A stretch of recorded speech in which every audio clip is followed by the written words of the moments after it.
Rebel సాబ్ ఆ lyric నేనే రాశా. సరే ఇది నువ్వు దయ్యాన్ని పంపించావు, అది వాడిన మైక్ ఇది. ఓ మంచిదే కదా డార్లింగ్, ఆ దెయ్యం వల్లే 4 డబ్బులు వస్తున్నాయి ఇప్పుడు. అంటే బస్ స్టాప్ నుంచి ఈరోజు ఎయిర్పోర్ట్ దాకా వచ్చావు. ఎయిర్పోర్ట్ వచ్చేసాను అంతే, ఫ్లైట్ ఎక్కడమే ఆలస్యం. ఫ్లైట్ ఎక్కి తిరిగేసి కూడా వచ్చేసాను. సక్సెస్ ఫ్లైట్ ఎక్కిస్తున్నావా లేదా మమ్మల్ని? అది నీ చేతుల్లోనే ఉంది, నువ్వే కొడుతున్నావు అక్కడ. నా పని అయిపోయింది. నువ్వు ఎంత బాగా కొడితే. డార్లింగ్ చూడండి డార్లింగ్, అసలు ఫస్ట్ రోజు నుంచి ఈ మాట మీదే ఉన్నాడు. సరే మాట్లాడు, చెప్పు డార్లింగ్. నీ వెనక్కే నేను. చాలా మాట్లాడాలనుంది, చాలా చెప్పాలనుంది, కాకపోతే అన్నీ చెప్పు డార్లింగ్. నేను వెయిట్ చేస్తా. నీకు చాలా కామెడీగా ఉంది డార్లింగ్. మన అంతే కదా darling. Anyway thank you so much. First of all రెబల్స్కి చాలా చాలా థ్యాంక్స్. ఎందుకంటే నేను తీసిన సినిమాని బిగినింగ్ నుంచి నన్ను ఎంకరేజ్ చేస్తూ ఇంత దూరం తీసుకొచ్చారు. అసలు ఈ సినిమా, ఈ మూమెంటు, ఈ ఈవెంటు ఇక్కడికి వస్తాను అని అనుకుంటున్నానంటే కారణం ఇద్దరే. ఒకళ్ళు నా కింగ్ సైజ్ కట్అవుటు రెబల్ స్టార్, అట్లాగే ఈ సినిమాని మేమెంత ప్రేమించినా సరే వెనకడుగు వేయకుండా మమ్మల్ని నడిపించిన వ్యక్తి విశ్వ సార్. మీకు ఎప్పటికీ రుణపడి ఉంటాను సార్. ఎందుకనంటే ఆయన లైఫ్ పెట్టేశారు ఈ సినిమాకి. పీపుల్స్ మీడియా మొత్తం, పీపుల్స్ మీడియా స్టాఫ్ కానీ, పీపుల్స్ మీడియాలో పనిచేసే ప్రతి ఒక్కళ్ళు కానీ, మనం ఈరోజు ఏదో ఇది నేను చెప్తున్నాను, ఒక సాదా సీదా ఒక ఫంక్షన్ కాదు ఇది. దీని వెనకాల చాలా చాలా కష్టం ఉంది, అంత ఈజీ కాదు. మేము ఒక రెబల్ స్టార్ని తీసుకుని వచ్చి, ప్రభాస్ గారిని తీసుకుని వచ్చి భోజనం పెట్టి పంపించేసే అలాంటి సినిమా తీయలేదు ఇది. ఆయన్ని తెచ్చుకున్నప్పుడు అలాంటి ఆ రేంజ్ ఫుడ్డే పెట్టాలని ఫిక్స్ అయ్యాం. అందుకని మీకు నేను చెప్తున్నాను, థియేటర్కి వచ్చిన వాళ్ళకి మాత్రం 100% ఎంత ఎఫర్ట్ పెట్టామో మీకు కళ్ళకు కనపడుతుంది. నెక్స్ట్ అసలు ఈ జర్నీ ఇక్కడ కొంచెం మాట్లాడాలి. నన్ను మా ఫ్రెండ్స్ అందరూ మాట్లాడమని చెప్తున్నారు. అంటే కథల్లోనూ, చరిత్రలోనూ, పుస్తకాల్లోనూ వింటూ ఉంటాం, ఆ దేవుడు అలా కిందకి దిగొచ్చాడు, కనకదుర్గమ్మ ఒక రిక్షావాడు కోసం కిందకు వచ్చింది, ఇట్లా వింటూ ఉంటాం, ఆ పుస్తకాల్లో చదువుతూ ఉంటాం. నా రియల్ లైఫ్లో ఆదిపురుష జరుగుతున్నప్పుడు బాంబే నుంచి కాల్ వచ్చింది. ఆయన రాముడు గెటప్లో ఉన్నప్పుడు ఈ మారుతి వెళ్ళాడు ఆయన దగ్గరికి. వెళ్ళిన తర్వాత అలా మా పరిచయం స్టార్ట్ అయింది. ఆయన ఆ రోజు బాగా నవ్వించానని అనుకున్నాను. కానీ ఆయన అంటే ఆయనకు అసలు అవసరం లేదు. ఎందుకంటే బాహుబలి హీరో. కాశ్మీర్ వెళ్ళినా, ఆఫ్రికా వెళ్ళినా, ఇంకెక్కడికో మసైబారా అని ఏదో మారుమూల గ్రామం సౌత్ ఆఫ్రికాలో ఎక్కడో వెళ్ళాం. వెళ్తే నేను ఫిల్మ్ డైరెక్టర్ని అన్నా. అవునా అన్నాడు, పైనుంచి కింద చూశాడు. నా హీరో ఎవరో తెలుసా అన్నా. అంటే ఎవరని అన్నాడు.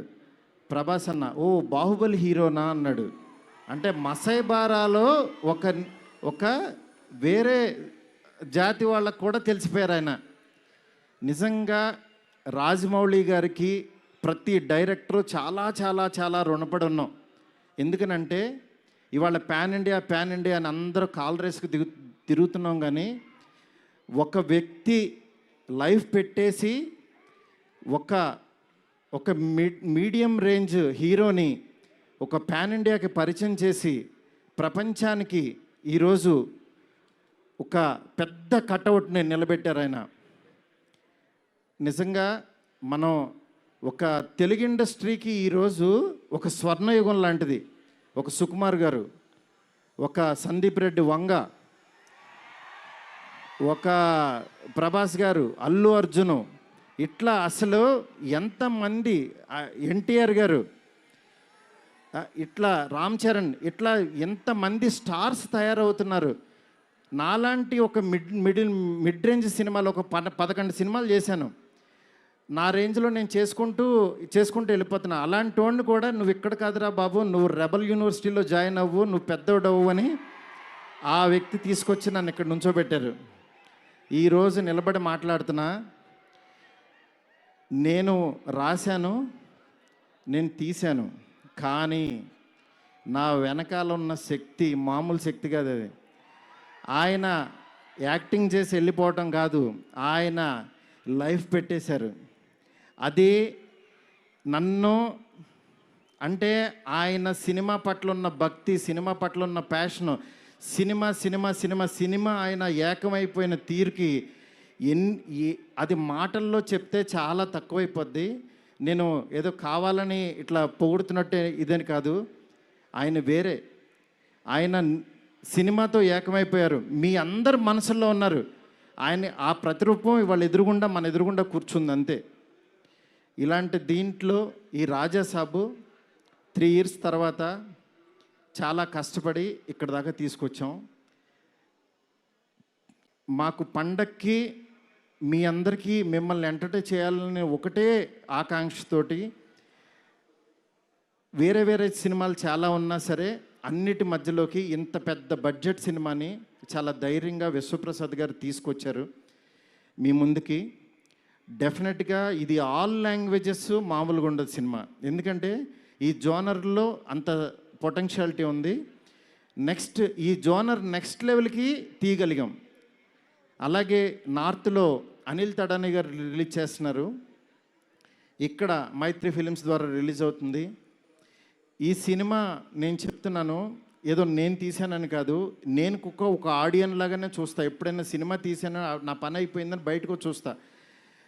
కానీ ఈ సినిమాని యాజ్ ఏ ఆడియన్గా రోజు నేను తీసిన సినిమా వేరు, తర్వాత ఆర్ఆర్ చేస్తున్నప్పుడు చూస్తున్నాను ఒక్కొక్క రీలు. నిజంగా నేను తీసిన సినిమాకి నాకే కన్నీళ్ళు వచ్చినాయి. ఆయన పెర్ఫార్మెన్స్ చూసి ఫస్ట్ రీల్లోనే నేనే కూర్చుని ఏడ్చా. ఆయనకి మనోడు అలెక్సా లైట్స్ ఆఫ్ అని అంటాడు, అన్న తర్వాత నేను ఏడుస్తున్న సంగతి ఎవరికి తెలీదు.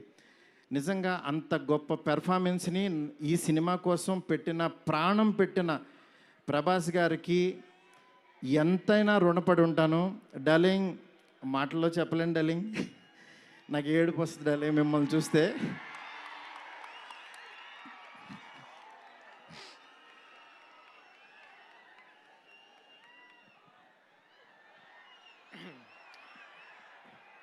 ఏ ఇష్యూనైనా టిష్యూ లాగా చూస్తావు, నువ్వు ఏడుస్తే బాధగా ఉండాలి. ఎస్కేన్, వీ నీడ్ యువర్ పవర్. ఇంకా ఇప్పడానికి ఏం లేదు, షర్ట్ ఇప్పటి you did something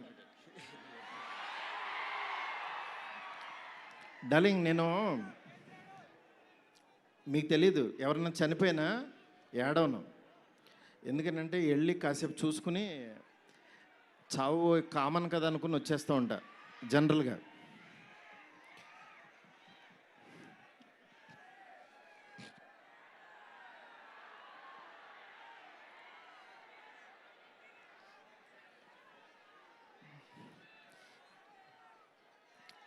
okay, sorry darling, ఎందుకంటే ఇది ఉండిపోయింది లోపల,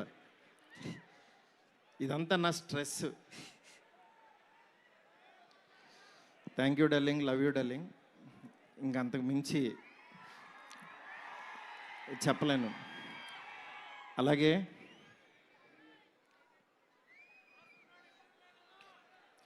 ఈ సినిమాకి మాలవిక, నిధి, రిధి ఒక్కళ్ళు కాదు, ప్రభాస్, సీనన్న, నెక్స్ట్ అట్లా ప్రతి ఒక్కళ్ళు చాలా ఎంత ఎఫర్ట్ పెట్టారు. Thank you so much. మీరు ఎదురుగుండా ఉంటే నా వాళ్ళకి కాదు.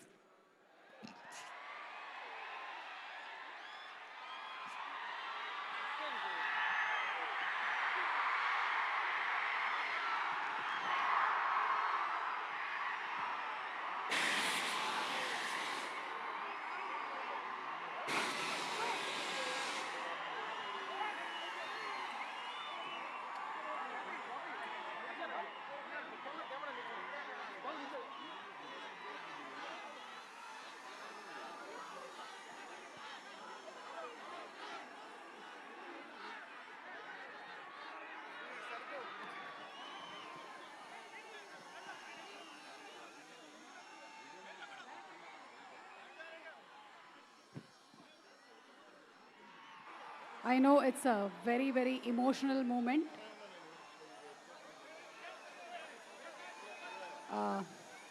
Maruti Garu, almost 3 years of journey, 3 years of friendship, 3 years of love. Thank 3 సంవత్సరాలు కష్టం బయటకు వచ్చింది.